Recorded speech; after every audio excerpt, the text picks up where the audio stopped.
your experience is very powerful, especially for somebody who's had good experience back in India. Because there are a lot of people who are back in India who think that once they graduate, they are going to be overqualified for most of the roles. And I think you've proven them wrong, because I think the level of maturity as well that you bring to the table is very different from people with lesser experience. Make sure you are ready for that life, right? And because faster you are able to set up yourself in UK, the faster you can be on the go, right? So I think that's again take advice, Shamita. And I feel like really chatting with a lot of people who are already abroad, who are studying abroad. I don't offer any services, but I have spoken to anybody who reaches out to me randomly on LinkedIn or Instagram and says like, you know, what is your experience? Like we just saw a random reel and like wanted to see what your journey has been like. And it's nothing as like formal as what you're doing, and you're giving them like very insightful driven support. But so much to learn from this conversation. I think I'll watch it again, a few times to sort of make sure it's internalized. Anything that you would want to tell these students who are coming UK to Scotland, to Heriot-Watt for marketing, communication, anything that you believe if they do will increase their probability of success? Actually, London especially has more job opportunities and more longevity. You can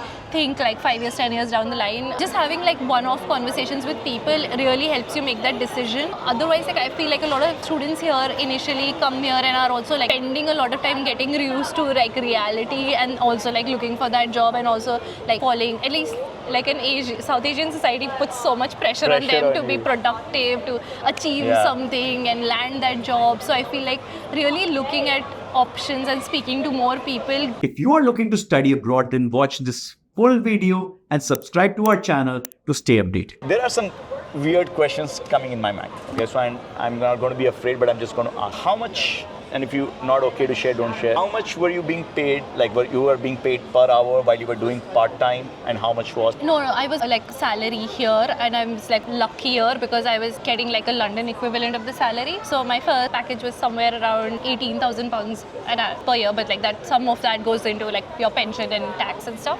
But that was an insane level of upgrade. Even like in India, if I was to go from my last salary to another job role, I wouldn't have made that jump what I was getting here as a part-time. And that's, I think, one of the reasons why I was like so like focused on getting that kind of foot in the door. Because don't you think if you worked at like a pizza shop or something like that, you could have made more money? I feel like in that month or in that pace, in that week, I might have earned more bucks. But like I definitely have a huge amount of respect for people who do end up going for those survival kind of hospitality roles actually, and learn from there and can grow from there. But I definitely didn't have the capacity and the energy to put myself through that, because of the way I was placed and the way I made my journey over here, I didn't think I would have the patience and the time to go through that journey and then start looking for roles after my course ended. No, I think that would have been really not great idea as well. So I'm just I was trying to just kind of answer that question for myself, is because a lot of people I find, they're just trying to get any job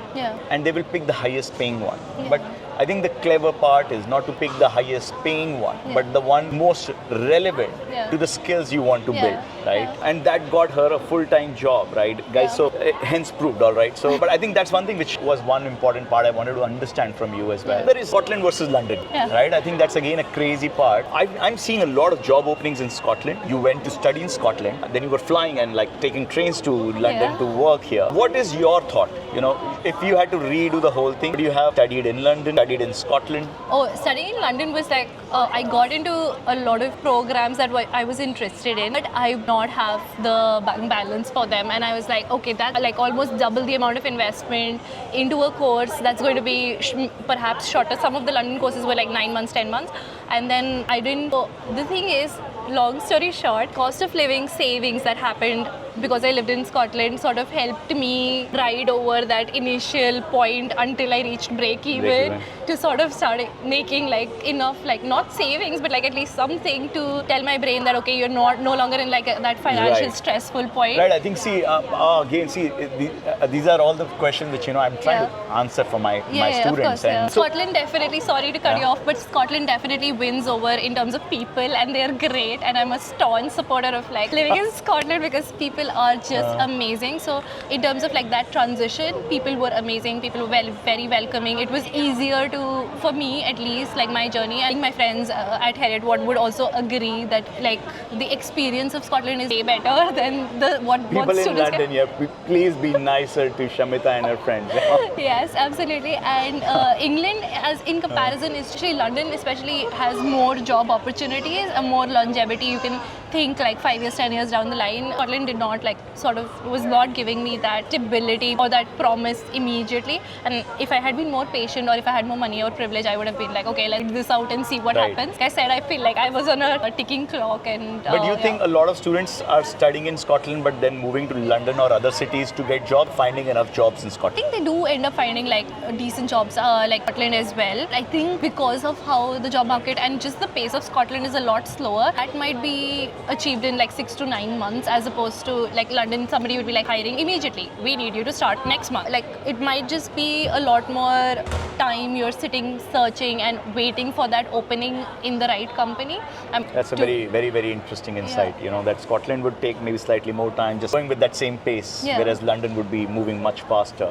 So I think that's a give and take, I guess, in that case. And of course, I think Shamita is all pro Scotland and Edinburgh and Heriot-Watt. But yeah, and tricky question. How many students were there in your class? So in my exact batch for design management, there was, I think, 10 of us, 12 of us. Wow, that's a small class. Very small, very small. But I only ended up doing lectures with just that batch for one lecture, which is like our core subject. But the others, I was split into, because we had like opt-ins, like we could decide like between 2 of the modules every semester. So I sat in with lecture students and fashion, textile and management students, which brought our class capacity to somewhere 30 or 35, because we were always in groups of like 5 and 6. We had to go around. So from the group that you know, right, how many, like all the international students, what percentage of students are now working full time? That is very hard to answer. Just like a random, like, is it 0 to 25, 25 to 50, 50 to 75? I think it would be like between 25-30%, only 30%. from that exact batch that I actively know of. Again, I didn't socialize a lot because I was doing other stuff. Focusing on the right things. I didn't prioritize a lot of friendships, which a lot of people here in the UK like get that in the year, and I was like, I've done college once, it's fine. So I was just I did a good job. I feel like, so I definitely feel like from the people I definitely know and who are, but so in the immediate year after our course, we're coming up to a year of finishing our course. I think people have started hearing back and have started like advancing in stages of interviews and things. So they're now in the process of getting those jobs where they were not even hearing back from companies. I definitely feel a lot of them are like debating and contemplating. A few of them have already made, like, did not choose to extend to a post-study work visa and decided to find roles back home in India or in Dubai or in other places. So Heriot-Watt also has a campus in Dubai. So they do like exchange trips and stuff like that. So people might not have had the same journey as me to a full-time role, or might be picking up like freelance gigs in their profession and might be working with independent companies, which I might not know of fully. But I would say quickness or like the ability to land that full-time role also depends on the market and the visa rules and regulations, which has been playing up in students' minds, and it really does affect their mental health. So it's not like they're actively looking for a job every day while they are already pursuing their part-time roles. So guys, let's take a small pause and let me tell you that I counsel hundreds of students looking to study abroad every month. And I am here to help you guys, not just with understanding your profile, which country or university is the best one for you, but help you through the admission process. And me and my team will get you your visa on time. And if you want a one-on-one counseling session with me, please go into the description. There is a link to my Calendly and you can book a one-on-one slot with me. And let's get back to our video now. Motivation a lot. Yeah. And if you are not self-motivated, in an environment like that, even if you are closer to 40-50%, I think that's phenomenal, because you can take the horse to the pond. You are here, you're in a great environment, you're learning, but make everybody drink that water. So I think those who are motivated, who are truly looking for building a career out here, learn from everything that we've been talking about today and apply it to their own domain. Actually, for anybody studying marketing and communication, great insights in terms of how to land a job, work through networking, to spend your time with faculty, with the people you're doing your projects with. So much to learn from this conversation. I think I'll watch it again, a few times to sort of make sure it's internalized. Anything that you would want to tell these students who are coming UK to Scotland, to Heriot-Watt for marketing, communication, anything that you believe if they do will increase their probability of success? I think the one thing that is like really not having one idea of what the outcome of this course is going to be, and really being open to like different possibilities from that course. If you prepare yourself a little bit and like think about those opportunities and options that might be available for you even before you have landed in this country, it might prepare you a little better for heartbreak and like for rejections and for those rounds, because there is going to be a lot of rejections and things, but there is like going to be hope as well. So really like looking into that, like doing a little bit of that homework to prepare yourself of what those possibilities could look like for you. And how do you do that? I feel like really chatting with a lot of people who are already abroad, who are studying abroad. I don't offer any services, but I have spoken to anybody who reaches out to me randomly on LinkedIn or Instagram and says like, what is your experience like? We just saw a random reel and like wanted to see what your journey has been like. And it's nothing as like formal as what you're doing, and you're giving them like very insightful driven support, but just having like one-off conversations with people really helps you make that decision. Otherwise, like I feel like a lot of students here initially come here and are also like spending a lot of time getting used to like reality and also like looking for that job, and also like falling, at least like South Asian society puts so much pressure on them to be productive, to achieve something and land that job. So I feel like really looking at options and speaking to more people. So I visited the UK in 2022, and that's when I formalized my decision. That's like a year before. Of course, everybody does not have the privilege to do that, but like I did set up a lot of calls after going back home to start talking to people who are here and try and see. I did try and look for jobs here before I wanted to study here. I had thought I'd do like a job and then study and then do something. That would have been fantastic. Yeah, but it didn't work out. It didn't work out that easily, yeah? That easily. So yeah, it's just like really thinking about, okay, what decision, like if you're choosing this course to just like immigrate, it might not be the only way to like solidify your future here. So it's I think it's important to be knowing what could various outcomes be, like preparing for your life here early. And I think at least 3 months before, even if your visa is not being processed, I always am telling my students, I've had so many interviews in accommodations of different students, them cooking, washing is real, and so just familiarize yourself, prepare yourself for that, and then make sure you are ready for that life, right? And because faster you are able to set up yourself in UK, the faster you can be on the go, right? So I think that's again take advice, Shamita, and your experience is very powerful, especially for somebody who's had good experience back in India, because there are a lot of people who are back in India who think that once they graduate, they are going to be overqualified for most of the roles. And I think you've proven them wrong, because I think the level of maturity as well that you bring to the table is very different from people with lesser experience. So I think if you're coming here with experience, then what I've learned from you today is that you need to play on your maturity and your prior experience. If you're coming for something generic, then you're going to be dead. Because then you're going to be in a big, just because the competition is so more. One last thing that I definitely want to say there as well is like a lot of people definitely position themselves for that, like being a generalist and still making it work. And sometimes it might work for you, but like really looking for opportunity here, not going to be equivalent to like, oh, I'm going to be a manager, I'm going to run a team, and like it's not going to I was doing this amazing job back home, and I need to be a manager now again. So when I targeted those manager level jobs, they were obviously looking for managerial experience in the UK or at least Europe. So I have to say that, and I have to admit that I have to take a step down and take a step back. But the level of work that I was producing back home, it's definitely an upgrade for me, because I'm definitely doing more insightful projects here. Being open to like starting with entry level roles or like paid internships and things for people who don't have experience is also equally good, because I know like friends who have like me gotten a job with an architectural firm, done some part-time work, like even if it's twice a day, it's not even 20 hours a week for them, but still they're at least doing something in the field that they want to progress in. So just being open to like starting with an entry, because I know like in India everybody's like, like why would you go for an internship or an apprenticeship there? Like just be open to doing different kinds of things. I feel like it might open a door that you didn't know even exists. I think that's important. Being open, not trying to make the best use of your time, keeping your eye on the long term, that you want to build those skills and not just pay the bill. I think, and that makes everything make sense. One more question is, see yourself getting your visa sponsorship from Imperial? Are you even looking for that?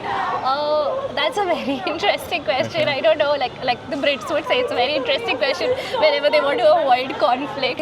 Do I want that? Yes, to be fair, but do they have like that opportunity right now? I would say it's like a 50-50, so I am always on the like lookout for like something that will permanently like reduce this pressure of like what are we doing next year for visa and stuff. But I have a visa until December 2026. I feel like I'm not only looking at Imperial, but because of Imperial's name and because of my experience here now, I might be able to leverage that and take that to another university campus as well and say, hey, I've done this amount of work here, would you want to sponsor? The only tricky bit is like I've spoken to HRs here, HRs who weren't interviewing me, and the same question comes up, like when do you start talking about visa sponsorship with them? At what stage do you tell them that this is something that you want? And some companies are going to be able to spot it. They're going to be able to see it, that you're in it for that sponsorship role, and which is a very valid ask. I don't know why we're so afraid. I have to get over that like and really just like demand it, but we're not there yet. So I definitely feel like I want to be able to push more opportunities that outrightly say that we are offering sponsorship, or like target only companies that would do that or have a license to do that. As the cost of sponsorship and the cost for certificate of sponsorship goes up, there's so many things in my mind, so I am constantly looking for jobs. And if you see something and you like something, just let me know or give me a LinkedIn request. I'm going to use this platform to say that. But it's also to be serious and in a reality check sort of space. A lot of companies do offer visa sponsorship at a stage where you feel it's quite close to your visa cutoff point. So a lot of students don't even reach that risk, and Indians have a very low risk appetite. Like, why would I leave this to the last minute? My head is like that. I feel like, I would ideally want a visa sponsorship role the next 3 years that at least take things off my survival mode and does that for us. I don't know if Imperial is going to be the place. It's going to be their loss if it's not. But always. But I have to yes. Like, whether you call it imposter syndrome or whatever, but I have to be like extra confident, because if I was meek and like will they do it, won't they do it, if I don't ask for it, I will never know if it's an option. Absolutely. I think there's no space for being underconfident. Yeah. There's no space for expecting things to happen. You have to go there, go work for it, grab it, snatch it, whatever it takes, right? Yeah. So I think that's really important, and that's again an advice that we need to be more aggressive here. We can't be passively just waiting for things to happen to us, right? So thanks for answering that question very honestly. I have zero filters at this point of this conversation, and the sun is very high. So let's maybe get up and maybe walk around. So thank you, Shamita, for being part of this initiative, this conversation, and for sharing so many valuable insights today. And we're going to be sharing to all of our students, and we hope that they learn from it and try to emulate yourself. So thank you everyone. I think that was a great session with Shamita, and I hope you guys enjoyed it, you learned from it. And if you want to know more about this, connect with me or get help from Shamita, subscribe to our channel and send me a DM. I'm going to be there for you guys to help you make a better career in the UK. So that's all for us today, guys. Hope you had a good time. See you later. Thanks. Thanks, Shamita. Thank you so much, Piyush. So here what we are trying to do is, understand how best we can use this network for, successful folks like yourself, and build a network of successful people who can refer our students into their companies. And I think what we'll do is we'll try and do it early instead of it being late, and getting you the opportunity to assess them before you refer, because I know that your reputation will be online. So we would want you to also have an opportunity to assess them and have a chat with them, go through their portfolio or whatever you might want to have. But thanks so much, Shamita, for your time, and we had a lovely conversation. So if you like this content, please subscribe to our channel, and I will see you all in the next video.